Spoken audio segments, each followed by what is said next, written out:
This story begins by a view to what appears to be a very strong monster, which is desperately flees from a apparently prison. This monster manages to escape from his captors and surrounds through the city, looking at the giant screens, which is Mount Everest, and thus giving us a first view of the great monster. The main characters of this story are G, a teen girl who has just lost her father and he is on a mission to travel and visit magic places in the Asian continent, such as Mount Everest. And also brings us our other two main character, Peng, and his ambitious cousin Jean. One afternoon, G encounters Yeti near his cubicle house on the roof of his Shanghai apartment building, which he calls Everest, while hitting him from Varnish Industries helicopters. G, G gains his trust by feeding him bounty and treating his wounds. G learns that Everest wants to reunite with his family on Mount Everest. Will Everest learns of G's desire to travel across China, when Varnish Industries, private security force close in on Everest hideout. Everest flees with G after narrowly escaping a Varnish helicopter at the Oriental Pearl Tower. G and Everest flee on a boat carrying cans of red cola, followed by Peng and Rockland Gint. G, Everest and the children arrive aboard in the southern China and travel in a truck. After their crate falls off the truck, they end up in a forest. There Everest amazes the humans with his mystical powers of simulating growth among the blueberry plants. Meanwhile, Varnish and the zoologist Dr. Sarah continue the search for Everest, following the trail of Everest and his human friends. They catch up with them in the Sichuan region, but Everest uses his power to make a plant grow to gigantic size, while G, Everest, and Peng manage to escape in the wind launch. Jean is left behind and captured by gun leader of Varnish Industries. Despite Dr. Sarah's outward love for animals, Jean learns that she is planning to hunt the Yeti to sell it.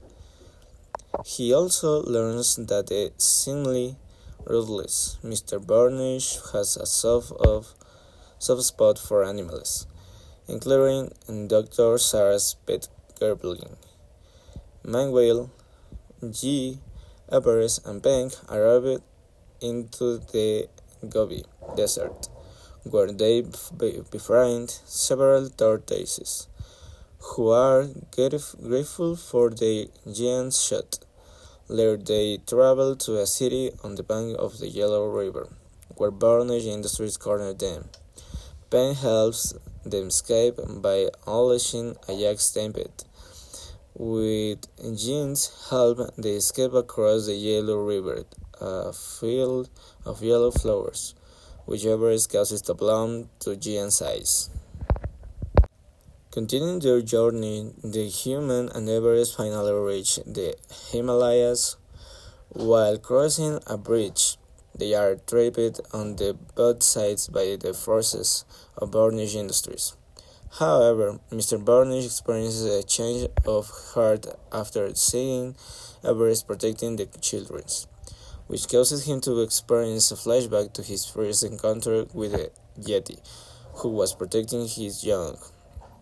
Still looking to sell Everest, Dr. Sarah injects Mr. Varnish with a tranquilizer before tranquilizing him as well. When G tries to protect Everest, Dr. Sarah throws her off the bridge, Varnish Industries then exist in the mountain with the captive Everest, Peng, and Jin in tow. However, G manages to cling to a rope. He then uses his violin, which Avery has magical repaired, to summon ice that release Everest, who is freed from his cage. Dr. Sarah attempts to kill Everest out of anger, but the attempt results in a punctures on the mice along with the good later in the self-activated avalanche to protect Everest and the Yetis from humanity. Varnish agrees to help. Ji, Peng, and Jin keep their existence a secret. Ji, Peng, and Jin and Everest continue to journey to Mount Everest, where they are reunited with their family. Hello now, how have you been? Hello, Wendy. I am going to feel fine but a little tired. Yeah. I would like to ask you, what did you think about the movie we saw in English class? Okay, I found the world moving the interesting, but I want to highlight the part where little girl John she jumps on the boat to take care of the jetty because I